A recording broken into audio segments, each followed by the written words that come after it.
Hi there, it's Kevin with GatheringMagic.com here with a bonus match for this week's Playing on a Budget. I thought I'd up the land count and try the Aether Spouts on the sideboard to see if that makes a difference. I mean, right after we have a 2-land hand. Should be easier with 2 more lands to hit that 3rd and 4th for Master of Waves. So this is a very, very good hand. This is actually ideal. 1, 2, 3, 4 for Master of Waves, hitting for 1, 2, 3, 4, 5. So if this is any sort of red decks, we should have this match in the bag.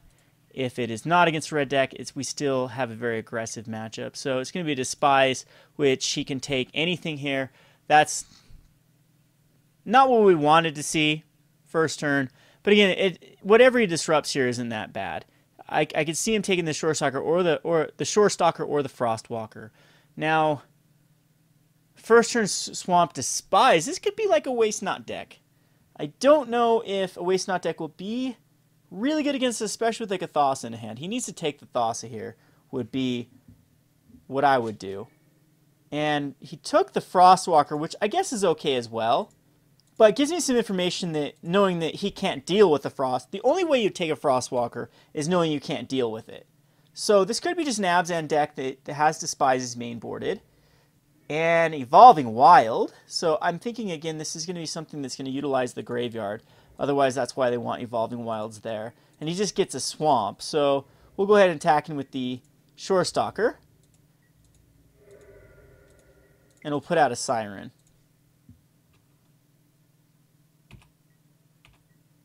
So again, our 2-drop end up not being too shabby. The only problem is Drown in Sorrow is going to be a huge blowout. Yeah, Polluted Delta, this is going to get him a Swamp as well. I'm going to an island, so it could be a Chasm Skulker or I doubt a Dark Deal would come out here. And, well, my doubts are...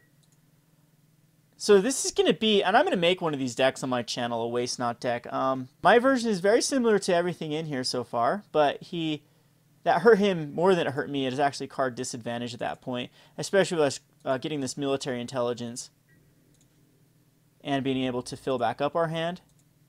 So a card that I'm definitely going to be taking out next turn next game is going to be a Monastery Siege. Other than I can steal Monastery Siege for 1. Now he's going to grab the Chasm Skulker, I'm sure, here. But the problem with the Waste Not deck is you need something on board before you start really getting rid of their hands, because what's going to happen is it's going to come down to top deck mode, and he can start top decking into absolutely useless stuff like Thoughtseize when I'm out of cards. And it's very Waste Not dependent is the other problem. Now I could go all out with a aggression. Does he run and Drown in Sorrow's main boarded? That's the big if. The problem with his type of deck is a lot of times there's not a room for Drown in Sorrows or Bile-Blights main boarded. So I do believe I'm going to go crazy here and put out a Vaporkin and a Shorestalker. Even if he Drown in Sorrows here, he still is behind as far as then he can again start top decking into stuff that is what he Bile-Blighted. All right, so both the Shorestalkers go away. So he does have Bile-Blights main boarded. And the Radiant Fountain's going to put him up to 5. A Liliana would be okay here if he's got one. And there's this Waste Not that is way too late to get any sort of advantage. Again, how this deck looks spectacular is they go first turn. Ugh. You know what? I don't even want to give him card advantage here. Whatever. We'll Bident. And I hope he doesn't top deck into something. But anyway, the deck is spectacular when they second turn Waste Not. When they don't have a second turn Waste Not, it's not that great. So I kind of hate drawing a card here, to be honest. But we'll do it. And if he does top into the Dark Deal, I'm going to hate myself for doing that. But whatever. I'll draw him a lot of cards and put 2/2s out. He still can't block the 2/2s. Don't you dare. Yeah, there we go. So he doesn't top deck into what he needs, and the next turn we'll continue to get card advantage and be able to play our entire hand. So he can definitely bring in some Crux of Fates.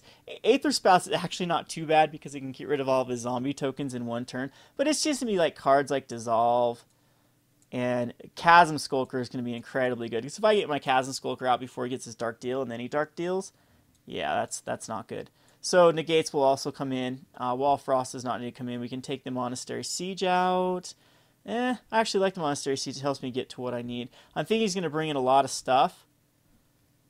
So Frostwalkers in this instance aren't the greatest against... Do I even care about a 1-drop? Yeah, in all honesty, I just think we just get rid of our 1-drop. What's more powerful? I think a Shorestalker is more powerful than Hypnotic Siren. We go down to 20 creatures. All of our creatures are going to be more value-based. And again, I just don't want to get blown out by a... And maybe that's... You know what? That is the... Well, Frostwalkers are fine because they absorb the Bile Blight. So we're going to get rid of a Vaporkin and then put in a 1 of Hypnotic Siren. So now I have 1, 1, 2, 2. And this kind of diversifies. Military Intelligence can be kind of weak in here now that we've gone down in cards. Cloudform Bile Blight doesn't work as great against. The more Chasm Skulker. I added 1 more Chasm Skulker too from the sideboard. I just took out a Negate. So it's 4 Chasm Skulkers, 3 Negates, and then the Aether Spout. So we're going to submit this.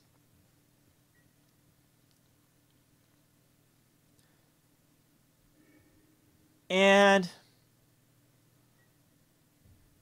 I guess I'm gonna mulligan this, and we'll keep this.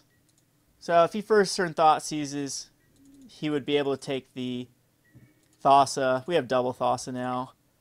Hypnotic Siren, put some pressure on him, see if he wastes not. So if he has, nope, he does not have his waste not on time, so we're most likely will be able to resolve the Thassa. Plus we got a Negate now. I will cast the Thassa next turn, but we can negate a Dark Deal if he decides just to cast it. Now he should be running Tassigurs in his deck if he is. Tassigur is a bomb of a bomb of a bomb of a card in the deck. When I was playtesting this deck, it by far was the best card in the deck, and I ran usually 2 of them because it's easy to find. And it just allowed you to get back a lot of your cards. I get Chasm Skulker here, but the right card's Thassa. Thassa is going to be very difficult for him to come back from. There's nothing in his deck, I believe, that can get rid of Thassa. And Thassa can always be threatening down Devotion. So I'm not... Yeah, I could care less about a Cure on a 1-drop. This is going to be able to... See, the problem with Waste Not decks is their big curse is top decks. And now Thassa is the ultimate top decker because it scries you 1 away each time. So, Master's not good here. Chasm Skulker is. I feel almost like just keeping the gate up and then playing Chasm Skulker a little bit later. But if we can resolve a Chasm Skulker, it will make him find removal for it immediately. Otherwise, we're going to get so much value. I think actually Master Waves is the right play here. And we'll put... Do we need that land? We do need that land. Okay, we'll put that on top.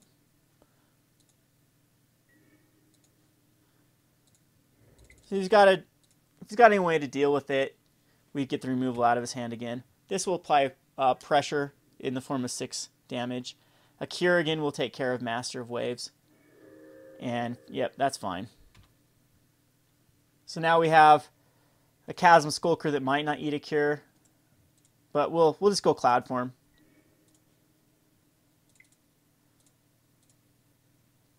Hexproof is actually very, very underrated in this format.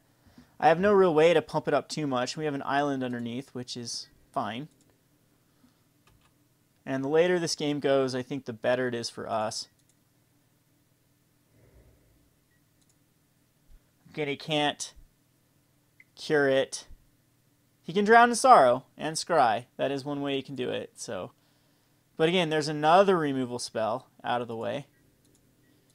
And now I'm feeling pretty safe about getting the Chasm Skulker out. Vaporkin can go on the bottom. I'd love to draw a land. Yep, there we go. A land and a Negate with the Chasm Skulkers can be brutal.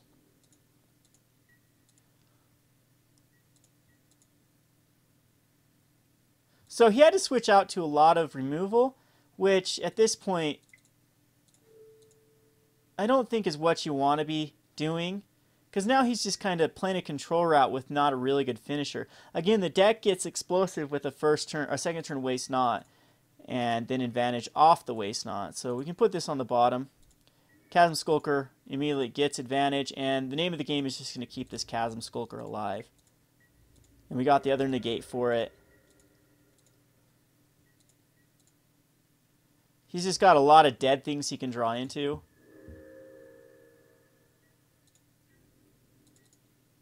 And little by little, Chasm Skulker is going to continue to grow. I'd like to see even a Monastery Siege. I'd like to see a Bident of Thassa. Again, we'll negate that. So much removal he brought in, which, again, just eludes his deck. I'm going to put that on bottom. Yeah, there we go. That's the card I wanted to see. We're going to name dragons, right? No, we're going to name cons. Now we have top deck galore.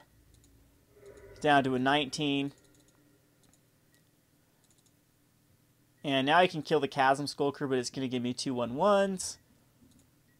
And you got to think he's out of removal. There's two Freakish Cures, two Hero's Downfalls, and a Drown in Sorrow.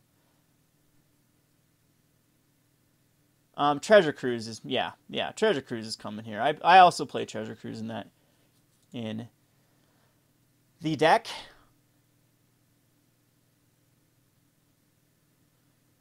But he's got 6 cards in hand. Like, a Dark Deal hurts him way more than it hurts me.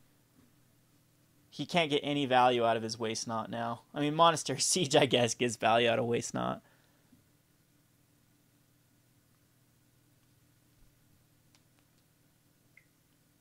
And that was terrible because we just have a Thassa.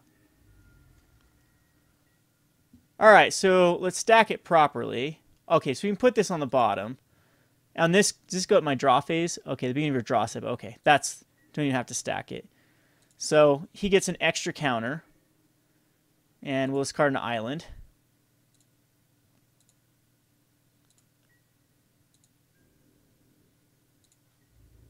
And we'll attack him with the Skulker. He's down to an 11. He didn't draw any removal out of that, which isn't surprising though. Like I said, with five removal in his graveyard. So he's gaining life through Dismal Backwaters, Radiant Fountains. We're a Cloudform away from Thassa being active. He's gonna Treasure Cruise again.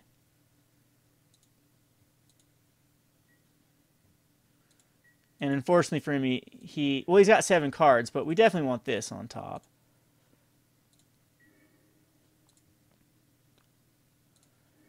And we'll discard an island.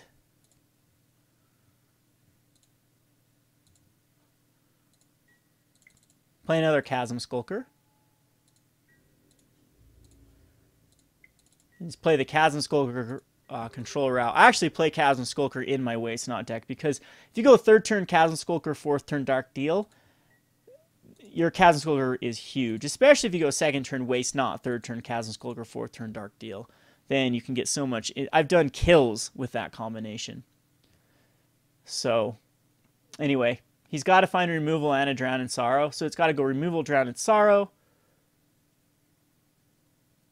Which, at this point, he's starting, like, he can Despise here, and he can actually find a Chasm Skulker. He is worried about a Negate. I have used 2 Negates. I only have 1 more in my deck. It's going to be a Waste Not. And a Cure on the Chasm Skulker. Alright. Which does not give me any squids. But we'll put that on bottom. And